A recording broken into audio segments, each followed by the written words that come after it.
Bueno, buenos días. Vamos a ver en el marco donde nos movemos, es decir, en experiencias culturales que se desarrollan sobre el territorio, es necesario realizar una reflexión alrededor de cuál es el marco general donde se mueve el mundo de la cultura.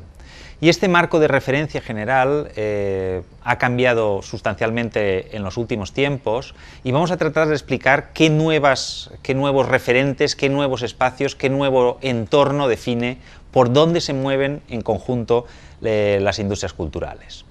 Para ello vamos a hacer una presentación que va a consistir en los siguientes puntos. Primero vamos a hablar qué es un bien cultural, es decir, un bien cultural tiene unas determinadas características y para que sea un bien cultural tiene que ser que se intercambie en el mercado, como veremos más adelante. Vamos a hablar de un concepto, que es un concepto que a nosotros nos resulta relativamente interesante, que es el concepto del capitalismo cultural, que trataremos de definir. Vamos a intentar expresar cómo este capitalismo cultural cambia la configuración del modelo de funcionamiento de las industrias culturales y para eso utilizaremos algunas metáforas alrededor, unas metáforas viscerales, como la transformación desde el modelo útero de las industrias culturales al modelo hígado de las industrias culturales. Vamos a tratar de explicar qué significa ese nuevo cambio en la propia estrategia socioeconómica de Europa, basándonos en la Agenda de Lisboa, y vamos a realizar unas reflexiones, unas consideraciones a modo de conclusión. Empezando por el primer concepto, es decir, ¿qué es un bien cultural? Es necesario aproximarse a cierta definición de ese concepto y entonces definimos un bien cultural, es decir, un bien cultural que se convierte en mercancía, un bien cultural mercantilizado, es aquella experiencia a la que podemos acceder a través de mecanismos institucionalizados de mercado, es decir, que hay un intercambio y que se paga un precio por ese bien cultural. Los seres humanos nos exponemos a bienes culturales, a experiencias culturales de muy diversas maneras, es casi la propia definición de la condición humana, es exponerse a experiencias culturales y la mayoría de ellas no las obtenemos a través de mecanismos institucionalizados de mercado, sino que las obtenemos a través de nuestra vida cotidiana, nuestra experiencia diaria, ¿no? Pero hay algunas de ellas, algunas experiencias culturales, que sí accedemos a ellas a través de mecanismos de intercambio. Estamos dispuestos a pagar un precio por esa experiencia cultural y existe alguien que en el mercado ofrece esa experiencia cultural a cambio de un precio monetario. Bien, ¿cómo se configura el valor de esas experiencias culturales en el mercado? Hay distintas fuentes, se puede uno aproximarse desde distintas perspectivas, es decir, ¿qué es lo que le otorga valor a una experiencia cultural? ¿Por qué estamos dispuestos a pagar los ciudadanos por una experiencia cultural, los individuos por una experiencia cultural? ¿Qué contenidos tienen esas experiencias culturales? Estamos dispuestos a pagar por talento, por creatividad, es decir, si no fuera así, nosotros mismos nos generaríamos nuestras propias experiencias culturales. Es decir, si no reconociéramos, si no le otorgáramos valor al talento, a la creatividad de los demás, en vez de comprar poesía, la escribiríamos la poesía. Lo que hacemos, estamos dispuestos a pagar un precio porque reconocemos creatividad en el oferente, en el que produce la experiencia cultural. Estamos dispuestos a pagar porque, aparte de contener talento y creatividad, nos dan la información, nos dan la experiencia de una manera procesada, accesible. Estamos dispuestos a pagar por la accesibilidad a esa experiencia cultural. Estamos dispuestos a pagar cuando esa experiencia cultural resulta de un proceso de facturación del conocimiento, de facturación de la información que finalmente nos proporciona cierto conocimiento estructurado, ordenado. Y finalmente, a veces estamos dispuestos a pagar por experiencias culturales, estamos dispuestos a pagar por bienes mercantilizados que tienen contenido simbólico porque alguien nos obliga a ello, desde sea la religión, porque hacemos un viaje a la Meca, pues porque hay cierto monopolio, control alrededor de que eso tiene determinado valor. Es una institución la que determina el valor de esa experiencia cultural. Bien, por tanto, hay una serie de características de los bienes culturales que generan valor económico, es decir, que hay alguien dispuesto a pagar un precio por ese elemento, por ese bien cultural. Es importante también analizar, es decir, los procesos de creación de valor en los bienes culturales no solo provienen del contenido, sino que en los procesos de creación de valor, como se trata de bienes simbólicos, estamos hablando de construcción social del valor. Por tanto, el proceso de mediación es muy importante, ¿eh?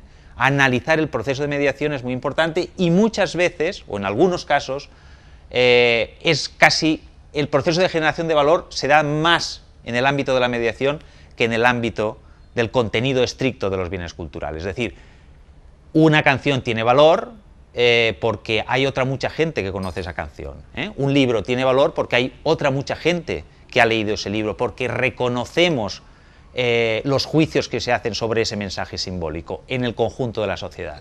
Por tanto, estos procesos sociales de mediación son determinantes para fijar o para evaluar el valor de un bien cultural.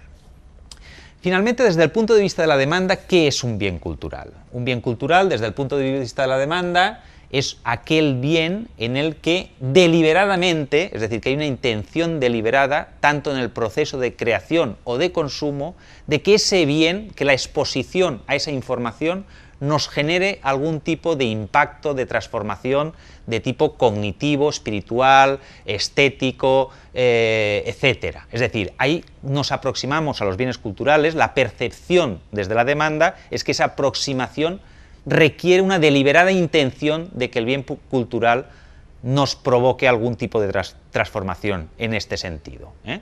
Aquí se puede hablar en muchos casos de experiencias o acceso a bienes culturales frustrados, es decir, nuestra deliberada intención es de que algo nos impacte y finalmente no nos impacta. O incluso se podría dar el caso contrario donde no en el momento inicial no haya intención deliberada de aproximarse a ese bien cultural desde una perspectiva de buscar una transformación estética, pero la exposición nos provoca esa transformación, ¿eh? Pero en este sentido, esta es la característica que diferencia a un bien cultural a otro tipo de información que no tiene la característica de bien cultural y que simplemente nos exponemos a esa información pues, con voluntad de ocio, entretenimiento, de pasar el tiempo, pero no hay esa intención deliberada de buscar esa transformación. En este sentido, un bien cultural realmente es una subclase de los bienes de información, y hay un mercado específico para los bienes de información. Sin embargo, intercambiar bienes de información tiene algunas singularidades que no tienen el mercado, el funcionamiento del mercado de otros bienes tangibles. Hay ciertos problemas, ciertas singularidades que no se dan en el mercado de sillas o en el mercado de coches y sí se da en el mercado de los bienes de información. Aquí estamos hablando de un tipo de bienes que tienen algunas características singulares. La primera es que se trata de bienes de experiencia. ¿Qué significa esto de bienes de experiencia? Bienes de experiencia significa que no sabemos determinar su utilidad, es decir, el valor de dicha experiencia, hasta que no la hemos consumido. Es decir, hasta que no salimos del cine, no sabemos si valía la pena pagar los 7 euros o los 8 euros por la película. Esto genera problemas importantes, tanto desde el punto de vista de la producción como desde el consumo. Hemos de reducir los niveles de riesgo. Para aproximarnos a bienes de experiencia, tenemos que tener mucha información para determinar previamente, estimar cuál va a ser la utilidad, ¿eh? Esto desde el punto de vista de la demanda genera problemas importantes, pero también desde el punto de vista de la oferta. Cuando producimos bienes de experiencia, nunca tenemos la certeza de cuál va a ser el resultado en el mercado, ¿eh? Por tanto, desde este sentido, mientras Danone sí puede estimar cuáles van a ser las ventas futuras de yogur, porque tiene datos históricos y tiene evoluciones previstas alrededor de la venta de yogures, cuando hablamos de películas, cuando hablamos de canciones, cuando hablamos que estamos hablando de prototipos que son bienes de experiencia, tenemos muy poca información alrededor de cuál va a ser el resultado en el mercado cuando ponemos esos productos en el mercado. Por tanto, genera también distorsiones importantes en los procesos de producción, porque es muy difícil, es muy complicado planificar cuáles van a ser los resultados en el mercado en la producción de bienes de experiencia.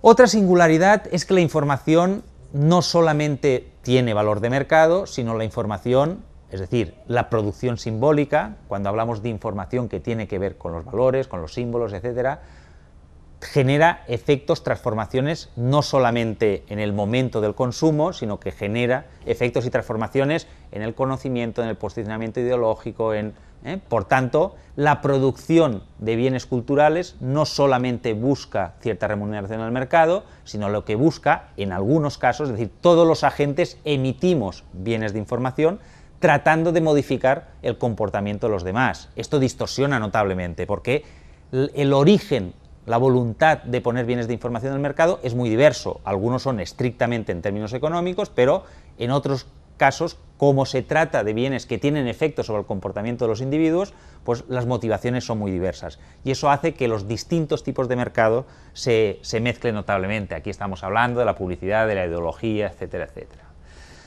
Otra singularidad de los bienes de información, y especialmente de los bienes culturales, es que hay mucha gente que está dispuesta, es decir, producir información, producir bienes culturales es casi una característica de la naturaleza humana. Esta producción de bienes culturales satisface unas necesidades de comunicarse, de expresarse, de sentir, y por tanto hay muchísimos agentes que están dispuestos, individuos que están dispuestos a producir bienes de información, bienes culturales, que en principio no buscan cuál va a ser su respuesta en el mercado.